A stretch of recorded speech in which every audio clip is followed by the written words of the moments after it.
Do not remove the penalties. I am currently a QC analyst at a logistics company. Apart from being a business analyst, I hold two roles. More on this later.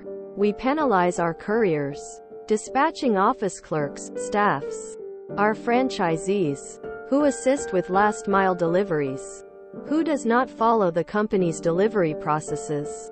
Internally, we do have a lot of processes to ensure handover of the goods are either on time and/or is recorded so nothing goes missing, or at least we know who last worked on the said parcel. I am tasked to oversee the franchisees. Notably, our penalty system is not perfect yet, as it was just rolled out within the last 60 days. Lots of optimization is required still. The penalty system for the franchisees is separated from the internal workers.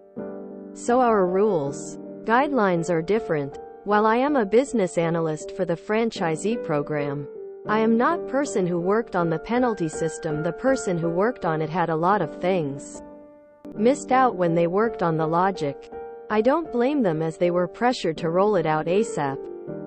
Moving on. What was missed out was that we, internally, operate 365 days a year, while our franchisees have the option to have 1 day off per week.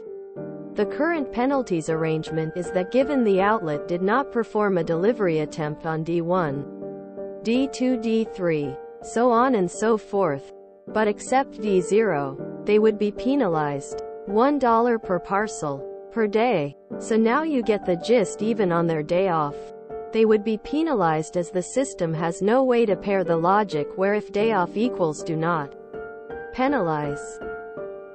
No biggie. We already had something planned out, which is by deleting these penalties. My colleague and I, only two of us hold both biz and QC analyst role concurrently, have been removing these penalties. One fine day mid-December, a data analyst from higher up who pulled the data and saw that we've been removing the penalties, he walked over and screwed us, saying that we've already gotten penalty system up and running. System has generated the penalties. Why are we removing it? And as per his words, you place a penalty, then you take it away. What for you have penalties then? Quote, we reasoned with the above-mentioned conditions. He didn't accept any of it. Pissed, he walked off and demanded another department to revoke our access to the penalty system. We still do, but we acted as if we don't, and we're not deleting any penalties. And as per his words, why should we remove any? We allowed the penalties to run without deleting any part of it, and sure enough, by the end of the month, the penalties were finalized automatically, charged to the franchisees' accounts. Hell ensued. Every franchisee came demanding, and we just sat aside munching on popcorn.